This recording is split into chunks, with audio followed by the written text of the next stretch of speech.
Assalamualaikum warahmatullahi wabarakatuh. Anak-anak 11 IPA 1 sampai IPA 4 yang saya cintai, kita akan belajar mengenai pembahasan soal asam basa. Saya yakin materinya kalian yang akhir-akhir mengenai KSP, koloid, penyangga maupun hidrolisis kalian sudah menguasai. Maka ini kita bahas saja yang asam basa karena materi ini adalah sudah lama kalian pelajari. Baik. Soal 1. Asam-asam berikut termasuk elektrolit kuat kecuali mana jawabnya?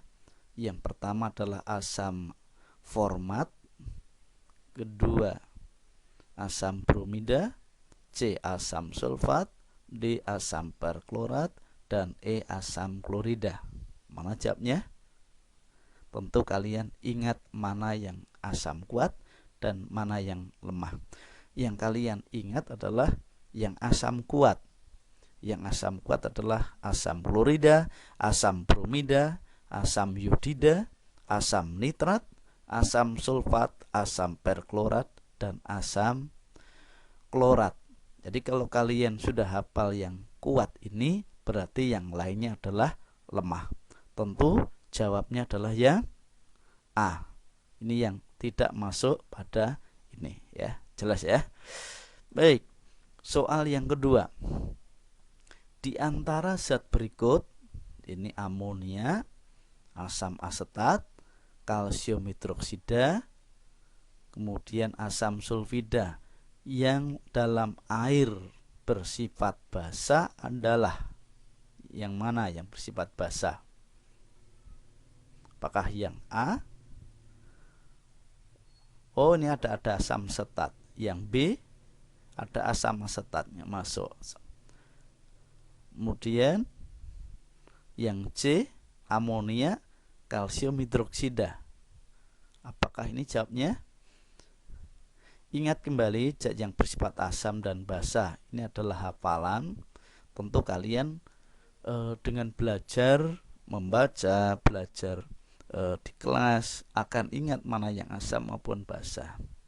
Yang basa ini adalah amonia sama kalsium hidroksida. Amonia ini adalah yang diproduksi di wilayah pupuk Kaltim. Kalsium hidroksida adalah air kapur. Ya, tentu inilah yang bersifat basa. Jawabnya adalah yang C. Ya. Soal yang ketiga, ini mengenai teori. Ada teori asam arrhenius, Bronsted-Lowry maupun Lewis. Oke, disajikan pernyataan tentang asam. Asam adalah suatu zat yang menghasilkan ion H+ ketika dilarutkan dalam air. Jadi nanti pada soal 3 ini kalian diminta dari poin 1 sampai 5 ini mana yang merupakan pernyataan asam yang benar. Ya. Asam adalah suatu zat yang menghasilkan ion H+ ketika dilarutkan dalam air. Betul? Salah? Ya, ingat teori Arrhenius, ya. 2. Asam adalah suatu spesies penerima proton. Asam adalah suatu spesies penerima proton. Ingat Bronsted-Lowry ya ini ya. Ketiga, asam adalah suatu spesies yang menerima pasangan elektron bebas. Oke, betul atau salah? Ini teori Lewis. Yang keempat, asam adalah suatu spesies yang memberikan pasangan elektron bebas. Ini bandingkan teori Lewis, apakah betul? Ini. Kelima, asam adalah suatu zat yang melepaskan ion huamin ketika dilarutkan dalam air. Teori Arrhenius. Ya, tentu kalian juga harus tahu basa itu yang mana. Oke. Baik, kita bahas. Teori Arrhenius yang namanya asam adalah zat yang di dalam air melepaskan ion H+. Basa adalah zat yang dalam air melepaskan ion OH-. Ya, Bronsted-Lowry, asam apa? Asam adalah pemberi ion H+. Basa penerima ion H+. H+. Jadi yang memberi ion H+ ini Bronsted Lowry. Lewis, asam adalah menerima elektron dari partikel lain, ya, dengan kovalen koordinasi nama ikatannya. Basa adalah yang memberikan pasangan elektron bebas. Oke ya. Jadi jawabnya yang mana? Oke. Kita lihat dari teori tadi. Asam suatunya menghasilkan ion H+.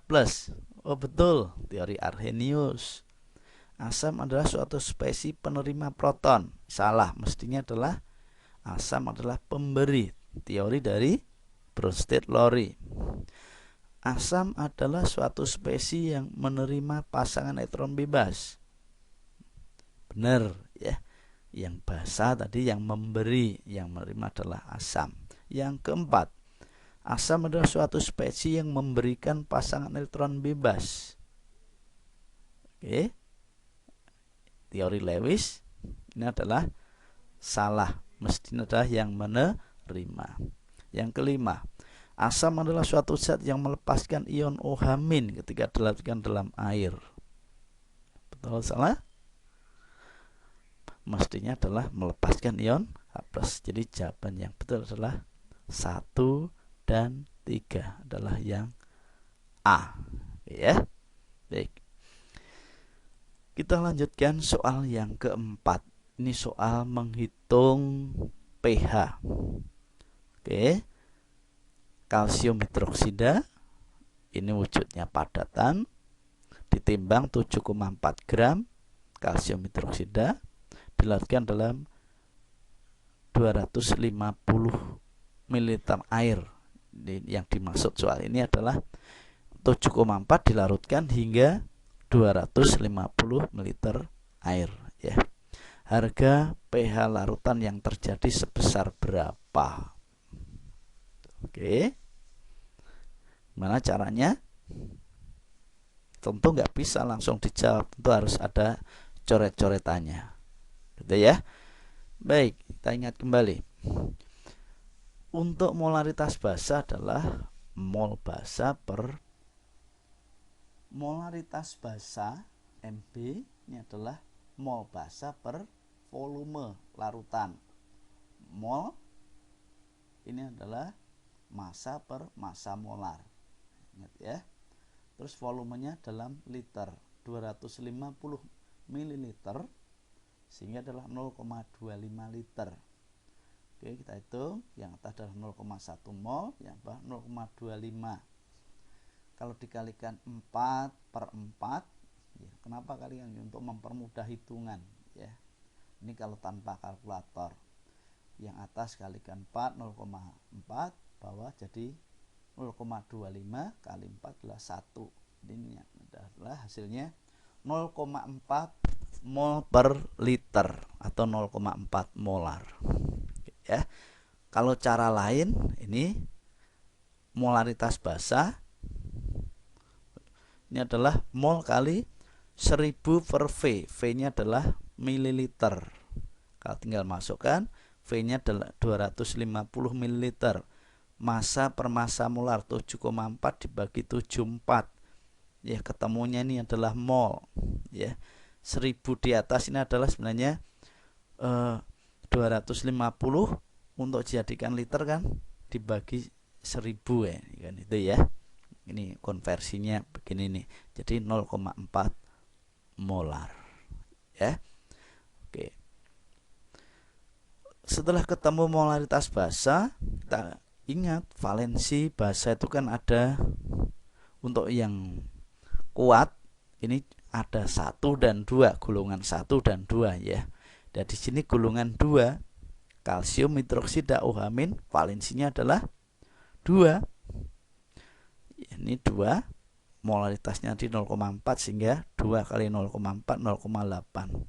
Jadikan bilangan eksponen 8 kali 10 pangkat min 1 molar. Ya. POH-nya berarti min log konsentrasi OH- dengan min log 8 kali 10 pangkat min 1 molar. Oke, POH adalah 1 min log 8. Kita tahu konversinya pH tambah pOH kan 14 ya jumlahnya, pH sama pOH 14, sehingga pH-nya adalah 14 dikurangi pOH. Oke, di dalam kurung dulu, 14 kurangi 1, 13, min, ketemu min, jadi plus, 13 plus log 8. Jawabannya adalah yang E ya.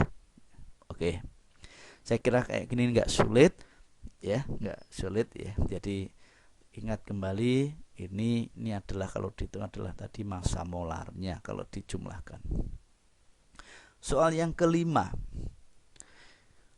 sebanyak 5 ml asam klorida 0,2 molar dan 5 ml larutan asam klorida 0,02 molar masing-masing diberi 3 tetes indikator universal. Ternyata kedua larutan memberikan warna yang sama. Harga Ka dari HF berapa? Ini ada asam yang satu, HF adalah asam lemah, asam klorida adalah asam kuat. Tentu menghitung konsentrasi H plusnya kan berbeda. Yang tahu pasti adalah yang asam kuat, kan langsung ini sudah langsung ketemu. Kalau yang lemah kan pakai akar Ka kali M ya. Bagaimana menentukan harga Ka HF adalah, oke, kita lihat warna sama berarti pH-nya sama. Ini berarti konsentrasi H plusnya adalah sama. Asam klorida yang asam kuat, ini konsentrasi H plusnya kan ini 0,002 molar atau 2 kali 10 min 3 molar. HF asam klorida adalah asam lemahnya. Konsentrasi H plus akar Ka kali M ya. 2 kali 10 min 3 molar sama dengan akar Ka kali molaritasnya. Masukkan. Oke. Untuk menghilangkan akarnya dikuadratkan. Jadi masih, oh ini maksudnya ini dikuadratkan ini ya, dipangkatkan 2. Oke. 4 kali 10 pangkat min 6 Ka 0,2. 4 kali 10 min 6 Ka 2 kali 10 min 1. Oke, ini dikuadratkan. Maaf, ini mestinya dikuadratkan ini ya. Ka-nya adalah 2 kali 10 pangkat min 5. Jawabnya adalah berarti yang D ya. Oke, jadi jawabnya tadi adalah yang D, 2 kali 10 pangkat min 5 ya. Oke ya. Baik, saya kira tidak susah untuk menentukan soal seperti ini. Kita lihat soal berikutnya. Soal nomor 6. Nilai KW air pada suhu tertentu ini adalah 10 min 12. pH air murninya berapa pada suhu tersebut? Gimana jamnya? Apakah 5, 6, 7, 8, atau 9? Baik, ingat kembali, KW itu kan konsentrasi H plus kali konsentrasi OH min. KW adalah H plus kuadrat. Kita tahu H plus sama OH min kan sama ya. Sehingga H plus kuadrat 10 min 12 H plus kuadrat ini akar dari 10 pangkat min 12 ketemu 10 min 6. Jadi pH-nya adalah 6. Oke ya, dijawabnya adalah yang B. Oke. Soal ketujuh. Larutan asam sulfida merupakan larutan asam lemah bivalen yang terionisasi sesuai reaksi. Ini ada, ini terionisasi 2 kali ini ya, Ka1 dan ada Ka2. Bagaimana harga pH-nya? Ya. Baik. Mungkin kalian tanya, apakah dua-duanya dihitung atau hanya salah satu? Ya. Secara teori ya atau secara logika mestinya kan dua-duanya dihitung nih. H plus di sini kan berapa ini? Akar Ka 1 kali molaritasnya asam sulfida. Di sini terurai kedua, ini dihitung. H plusnya di sini mestinya ada H plus 1, H plus 2. Namun kalau kita lihat ini, Ka1 sama Ka2 kan bedanya terlalu jauh, sehingga kalau dihitung pun nanti akan seperti yang pertama aja yang dihitung. Makanya kalau ketemu soal begini nih, ya, ya, oke, kita bahasanya adalah kita perhitungkan cuman dari KA1. Jadi konsentrasi H plus sama dengan akar KA1 kali M. H plus sama dengan 9 kali 10 pangkat min 10. Ini kalau dianukan di jumlah ya. Konsentrasi H plus sama dengan 3 kali 10 min 5. pH-nya berapa? 5 min log 3. Jawabnya adalah yang A. Oke ya. Dijawabnya adalah yang A. Oke, umpama dihitung ini akan ya ketemu ya ini, karena yang dari sini kan terlalu kecil H plusnya sehingga diabaikan. Oke, jelas ya. Oke, kalau nanti ketemu asam yang trivalen, coba kita lihat Ka1 Ka2-nya. Kalau terlalu besar bedanya ya hitung aja berdasarkan Ka1 saja ya. Baik. Soal nomor 8. Ini soal 8. Perhatikan reaksi asam menurut Brundtland-Lowry berikut. Spesies yang merupakan pasangan asam basa konjugasi adalah yang mana? Untuk asam basa konjugasi Brundtland-Lowry cuma dihubungkan air sama yang mana? OH-, amonia sama NH4+. Ini kan hubungannya kan sebenarnya kan ini ya. Baik, kita lihat pembahasannya. Ini ya, air menjadi OH-, berarti air kan melepaskan H+, maka inilah yang disebut asam. Yang satu ini memberikan ini H+, oke. Yang bawah, yang satunya adalah basa. Basa adalah menerima.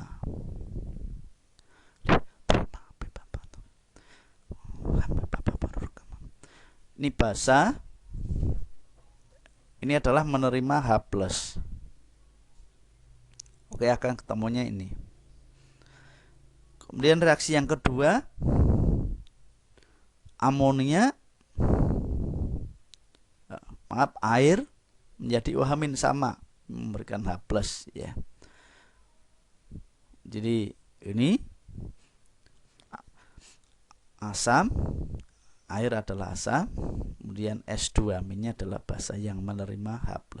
Konsep Brundtland-Lowry kan demikian ya, nggak susah kayak gini nih. Yang pasangannya yang ini H2O OH-, S2-, HS-, kan begitu ya. Oke, jawabnya adalah yang A ya. Yang B coba salahnya apa ini? H2O dengan NH4+, mestinya apa? H2O dengan OH- ya. Atau NH4+ sama amonia. Oke ya. H2O HS- atau ini mestinya adalah S2- ya. Atau H2O sama OH-. Yang D S2- OH- mestinya sini adalah HS- atau sini depannya adalah H2O. Yang E amonia mestinya dengan siapa? Amonium NH4+ ya. Oke, itu mengenai asam basa Brundtland-Lowry ya. Berikutnya adalah bagaimana kalau menentukan pH dengan diketahui bermacam-macam indikator dengan trayek pH tertentu. Kita lihat sini nih ya. Jadi kalian ini kayak gini nih akan lebih mudah kalau kalian pakai garis bilangan ya. Baik.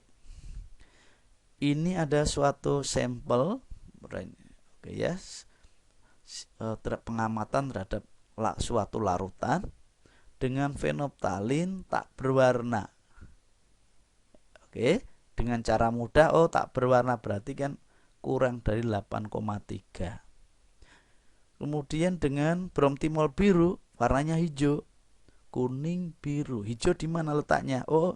hijau di antara ini ya, di antara kuning dan biru kan hijau. Oh, berarti nanti di antara ini. Dengan metil merah ya, warnanya kuning. Kita lihat kuning. Oh, berarti yang kanan, oh berarti lebih dari 6,3. Metil orange, nah, kalau lebih dari 6,3 jelas, kalau dengan metil orange jelas yang di sebelah kanan kuning kan, betul, kuning adalah lebih dari 4,4. Pakai garis bilangan lebih mudah, kurang dari 8,3 arsir ke kiri. Dengan brom timol biru di antara 6 sama 7,6 karena hijau. Dengan metil merah warnanya kuning berarti 6,3 ke atas. Kemudian dengan metil orange lebih dari 4,4, yang mana yang jadi simpulan? Ya, oh tentu yang merupakan irisan dari keempat garis. Ya, dari irisan dari keempat garis. Kalau 6 di sini, oh ini nggak masuk. Inilah yang betul. Di antara 6,3 sampai 7,6. Pilihannya yang mana? Oh, yang D. Oke ya. Pilihannya adalah yang D ya. Jelas ya sini ya. Soal berikutnya. Ini soal tentang titrasi. Ya, soal tentang titrasi. Untuk titrasi, kalau kalian suka dengan persamaan reaksi, ya silahkan gunakan asam sulfat, natrium hidroksida, koefisien harus setara. Kan itu ya. Namun ada cara lain. Apa rumusnya? Ya. Rumusnya adalah bisa kalian gunakan AVAMA sama dengan BVFB-MB. Kan itu ya. Volume yang dititrasi berapa? 20. Oke ya. Jadi yang di Erlenmeyer-nya ini adalah 20 ml asam sulfat. 20 volume asamnya. Asam sulfat valensinya 2, berarti A-nya 2. Ini Ma. Di sini adalah basa, valensinya 1. Ini ada 3, ini gimana ini caranya? Jadi rata-ratanya percobaan ada 3 kali, berarti dicari rata-ratanya. Oke, rata-ratanya adalah 15 ml. Masukkan ini ya. Sehingga Ma-nya akan ketemu ya. Yang sebelah kanan kalikan jadi 1,5 milimol, yang kiri 40 ml. Kalau tanpa kalkulator jadi satu bilangan, oh jadi 200, di bawah atasnya 7,5 milimol. Masih susah juga, kalikan 5 lagi per 5 per 5, 37,5 per 1000 ml. Ketemunya adalah ini ya. Jawabnya yang mana? Molaritas dari asam sulfat. Jawabnya adalah yang E. Oke ya. Sekian molar. Nggak susah ya. Jadi pakai rumusnya, pakai titrasi asam basa AVAMA sama dengan VBMB. Ya, asam sulfat valensinya 2 tadi ya. Berikutnya, ini soal yang terakhir. Ini ada sebanyak 4 gram cuplikan natrium hidroksida. Yang namanya cuplikan itu belum murni, ada pengotornya. Dilarutkan dalam 200 ml. Kemudian 20 ml dari larutan ini dititrasi dengan larutan asam klorida 0,1 molar. Datanya diperoleh ini asam kloridanya, ini yang di atas diburet ini ya. Dicoba ini ada 3 kali percobaan. 24 yang pertama, kedua 26, ketiga 25. Rata-ratanya berapa ini? 25. Oke, rata-ratanya 25. Sehingga nanti pakai rumus tadi AVAMA sama dengan BVBMB. Jadi nanti akan ketemu ini ya. Jadi oke, kita lihat rumusnya seperti tadi. 25 ml adalah asamnya yang digunakan. Valensinya asam klorida adalah 1. Molaritasnya di soal tadi 0,1 molar. Sekarang yang basah tadi yang diambil 20 ml, yang sampelnya tadi yang diambil 20 mv-nya berapa? Kan bisa dihitung dari sini, ya. Oke, menghitung ini kalau tanpa kalkulator kalikan suatu bilangan agar pas. Oh, 20 kali 5 atas juga kali 5. Ini kan nggak ngaruh, cuman angka bayangan kita ya. 12,5 per 100 ini ya. Di dalam 250 ml natrium hidroksida juga molaritasnya sama ya. Maka langsung dikalikan 250 kali molaritasnya. Oh, ketemunya 31,25 milimol. Karena untuk mencari kadar yang semula dilarutkan 4 gram, maka ini juga harus dijadikan gram. Ingat, ini mol sama dengan massa per massa molar, bukan mr ya, massa per massa molar, gram per mol. Kalau mr nggak ada satuannya, yang betul ini ya. Di massa natrium hidroksida adalah 0,3125 mol kali 40 gram per mol, ketemunya 1,25. Kadarnya ini adalah sesuai reaksi, sesuai titrasi. Kadar adalah hitungan, jadi massa perhitungan sesuai titrasi dibagi tadi sampelnya tadi berapa, kalikan 100%, ketemunya 31,25%. Ya, ada yang tanyakan? Saya kira enggak ya. Kalau ada pertanyaan silahkan nanti bisa kalian WA kalau ada kalian masih ada kesulitan ya. Oke ya. Oke, jawabnya adalah yang C. Baik anak-anak sekalian, ini 10 soal ini yang bisa saya sampaikan untuk dibahas. Untuk yang lainnya tentu kalian waktu latihan kemarin mungkin punya filenya, bisa kalian buka-buka kembali, kalian pelajari, diskusikan dengan teman ya. Kalau perlu silahkan dengan WA dengan saya, silahkan, pintu terbuka untuk belajar ya. Baik, demikian, semoga bermanfaat dan assalamualaikum warahmatullahi wabarakatuh.